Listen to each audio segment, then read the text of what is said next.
안녕하십니까. 경찰학 김민현입니다. 수험생 여러분들이 가장 어려워하는 과목이 경찰학이 아닐까 생각이 듭니다. 양도 많고 다뤄야 될 부분도 많으니까 휘발성이 강하다 이런 말씀들도 많이 하시고 경찰학 공부 도대체 어떻게 해야 되나 이렇게 질문들도 많이 하십니다. 그래서 여러분들에게 도움이 되기 위해서 제가 새롭게 유튜브 채널을 개설했고요. 여러분들이 식사를 하는 중간이라든가 이동하는 중간에 짧은 시간에 시험에 나올 만한 꼭지점들을 한번 체크해 보시는 그런 강의를 만들어 보겠습니다. 지금 제가 개설한 강의는 꼭지점 특강이라고 합니다. 그래서 방금 말씀드린 것처럼 시험에 자주 나올 만한 거 하나하나 꼭지별로 정리해 드릴 테고요. 정리하고 난 다음에 실제 문제를 통해서 여러분들이 실전 적응력을 생길 수 있도록 강의를 진행하도록 하겠습니다. 잘 따라오시면 여러분들이 시험장에 갈 때 가장 큰 무기가 될 수 있을 거라고 확신합니다. 그럼 이제 오늘 첫 번째 쟁점부터 들어가도록 하겠습니다. 자, 오늘 첫 번째 다룰 쟁점은 여러분들이 힘들어하는 행정법에 관한 이야기인데 시험에 나올 가능성이 많은 불가쟁력과 불가변력이라는 것을 다뤄볼 겁니다. 불가쟁력과 불가변력인데 이 이름을 잘 보시면 일정 부분이 여러분들이 이해하기가 편해집니다. 첫 번째, 불가라는 말은 하면 안 된다라는 이야기고 쟁자는 다툴 쟁자예요. 그래서 불가쟁력이라는 말은 더 이상 다툴 수가 없다 이런 이야기죠. 그 다음 불가변력, 변자가 변화할 변자니까 변화를 줄 수가 없다는 것이 불가변력입니다. 그러면 우리가 갑이라는 공무원이 징계 절차를 통해서 징계를 이렇게 받게 됩니다. 갑이 이 징계 결과를 그대로 받아들이면 문제가 안 되지만 본인 입장에선 자신에게 내려진 징계가 당연히 억울하거나 부당하다고 생각할 수 있죠. 그런 경우에 우리는 여러분들이 잘 알고 계시는 것처럼 징계 결과에 대해서 불만을 가진 사람은 소청심사위원회에 갈 수 있습니다. 그래서 소청심사위원회에 가서 나에게 내려진 징계가 너무 과하다. 한 번쯤 더 다퉈줄 수 있느냐라고 물어보는 것이 소청심사위원회죠. 이 소청심사위원회 징계 절차가 끝나고 난 뒤에 소청심사위원회로 가는 기간은 30일 이내가 됩니다. 이렇게 소청심사위원회에서 갑의 소청 요구를 받게 되면 소청심사위원회가 다시 한번 징계에 대해서 검토를 하기 시작하는데 소청심사위원회가 어떤 결정을 내리고 나면 공무원 갑 입장에서는 그 결과를 받아들일 수도 있겠지만 그 결과에 대해서 다시 불만이 생긴다면 그때 법원으로 갈 수가 있죠. 그래서 우리는 소청심사위원회를 거치지 않고서는 갑은 법원으로 갈 수 없기 때문에 소청심사위원회를 필요적 행정심판 전치주의라고 한다고요. 그러나 이 필요적 행정심판 전치주의도 역시 예외적인 경우입니다. 행정소송과 행정심판에서 행정심판은 임의적 절차이기 때문에 소청심사위원회가 아주 특별하게 필요적 절차로 규정되어 있는 것뿐이라고요.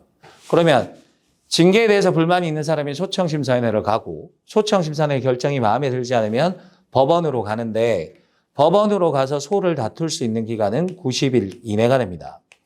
이렇게 제소기간에 제한을 두는 이유는 만약 소청심사위원회 결정에 대해서도 불만이 있는 사람이 1년이건 10년이건 지나고 난 뒤에 갑작스럽게 소를 제기하면 소청심사위원회 결정을 믿었던 나머지 사람들의 법적 안정성이 깨지기 때문이에요. 그래서 90일이라는 제약 기간을 둡니다. 그러면 지금 보시는 것과 같이 90일 이내에 소송을 제기해야 되니까 90일이 지나고 나면 소송을 제기할 수가 없게 됩니다. 즉 다툴 수가 없게 된다는 이야기죠. 그러면 갑은 90일이 경과하고 난 뒤에는 아무리 그 결과를 다투고 싶어도 다툴 수가 없다. 즉 90일이 경과했을 때 갑에게 생기는 효력이 뭐냐? 바로 불가쟁력이라는 게 되는 거죠. 그러면 더 이상 법적 안정성을 위해서 당사자인 갑은 자신에게 내려진 처분을 더 이상 다툴 수가 없다. 이게 불가쟁력입니다. 그 다음 소청심사위원회는 행정심판위원회인데 행정심판의 역할을 하는 것인데 소청심사위원회는 여러분들이 잘 알다시피 딱 한 번만 할 수 있습니다. 즉 자신들이 내린 결정이 있으면 그 결정을 함부로 절대 바꿀 수가 없다는 거죠.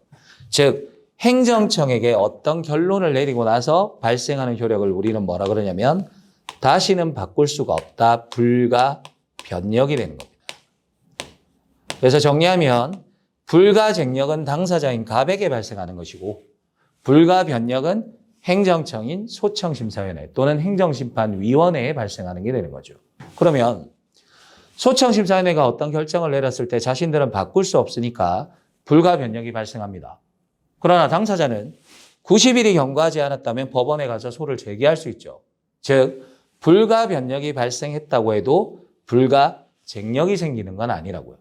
반대로 불가 쟁력이 생겼든 불가 변력이 생겼든 불가 변력이 생겼다고 해도 소를 제기하는 것은 90일 이내라면 가능한 거고 당사자에게 불가 쟁력이 생겼다고 해도 소청심사위원회가 불가 변력이 발생하지 않았다면 바꿀 수 있게 되겠죠. 물론 소청심사위원회는 한 번 내린 결정에 불가 변력이 생기기 때문에 바꿀 수는 없는 거고요. 그래서 여러분들이 조심해서 보셔야 되는 게 이 불가 변력은 예외적인 경우입니다. 일반적인 경우에는 행정청이 결정을 내렸다고 해서 바꿀 수 없는 건 아니에요. 예를 들어서 행정청이 어떤 처분을 내렸는데 그 처분이 잘못됐다는 걸 행정청이 인식합니다. 그래서 그걸 없애는 걸 취소라고 하죠. 또는 행정청이 내린 처분이 적법하기는 하지만 사정에 맞지 않더라. 그래서 바꾸는 걸 철회라고 하죠. 그럼 취소와 철회가 가능하다는 이야기는 행정청이 내린 결정을 바꿀 수 있다는 이야기죠. 그러면 원칙적으로 행정청의 처분에 대해서는 불가 변력이 발생 안 합니다. 소청심사위원회 같은 행정심판위원회, 특별한 경우에만 불가 변력이 발생하는 거예요. 어쨌든 불가 변력과 불가 변력은 발생하는 대상도 다르고 성격도 다르기 때문에 둘 사이는 전혀 상관이 없습니다. 이 둘의 관계는 전혀 상관이 없어요. 불가 쟁력과 불가 변력은 아무런 상관이 없습니다. 각각의 요건을 검토하는 게 맞습니다. 여기까지만 하시면 불가 쟁력과 불가 변력에 대한 설명은 끝이 납니다. 이것만 알고 중요 문제를 한번 보도록 하겠습니다. 중요 문제 보시죠. 자, 불가 쟁력과 불가 변력에 대한 설명으로 다음 설명 중 올바른 것은 이렇게 되어 있습니다. 첫 번째 봅시다. 일정한 불복 기간이 경과하거나 방금 설명드린 건 90일 이내였죠. 경과했다는 말은 그 기간이 지나갔다는 이야기입니다. 그 다음 쟁송수단을 다 거쳤어요. 자기가 받을 수 있는 방법은 다 해본 거예요. 그리고 나서 더 이상 행정행위를 다툴 수 없게 됐다. 아까 한자가 다툴 쟁자라고 했잖아요. 그러면 다툴 수 없게 되는 효력은 불가 변력이 아니고 불가 쟁력이 돼야 되는 거죠.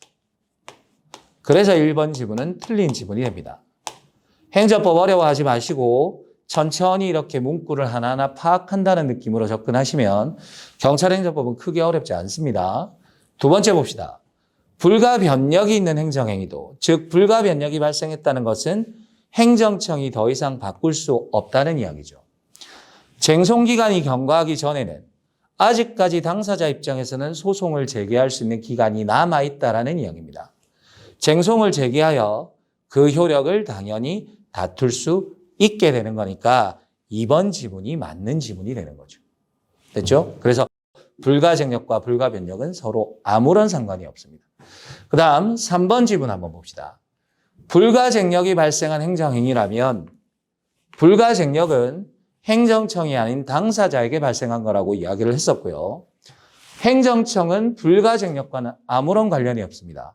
따라서 불가쟁력이 발생했다고 하더라도 행정청에게 불가변력이 발생하지 않았다면 행정청은 직권으로 이를 취소를 할 수도 있고 철회도 할 수 있죠. 그러니까 여기 취소할 수 없다라는 지문이 틀린 지문이 되는 거죠. 그 다음 통설은 공정력의 이론적 근거, 공정력이라는 것은 어떤 거냐면 행정청이 어떤 처분을 내립니다. 그러면 행정청의 처분의 효력에 하자가 생겼을 때는 두 가지가 있죠. 하나는 무효, 하나는 취소입니다. 무효는 원래부터 효력이 발생하지 않으니까 공정력에 문제가 발생하지 않는 거고 취소할 수 있는 행정행위는 취소하기 전까지는 일단 유효라고요. 취소하기 전까지 일단 유효하게 취급되는 것이 바로 공정력입니다. 그러면 이론적 근거는 뭐냐? 왜 공정력을 인정하느냐? 취소할 수 있는 행정행위는 취소하기 전까지는 유효니까 그 유효성을 믿고서 새로운 법률 관계를 형성한 사람들이 있을 수 있죠. 그런데 한참 지나서 갑자기 취소해버린다? 법적 안정성이 깨지는 거예요. 그 유효함을 믿고서 새로운 법률 관계를 맺었던 사람들의 법적 안정성이 깨지기 때문에 공정력을 인정하는 거지 행정청은 늘 옳고 바른 결정을 내린다. 즉 행정권의 선언적, 미리 경험했던 우월적 지위. 행정청 너네는 이런 걸 여러 번 해봤으니까 우리보다 훨씬 우월할 거야. 그래서 너네가 한 처분은 무조건 효력을 인정해. 이런 뜻이 아니라고요. 다른 사람이 그 유효성을 믿고서 법률 관계를 맺었을 때 그 법률 관계의 안정성을 도모하기 위한 거니까 행정권의 선언적 우월적 지위가 인정된다가 아니라 바로 법적 안정성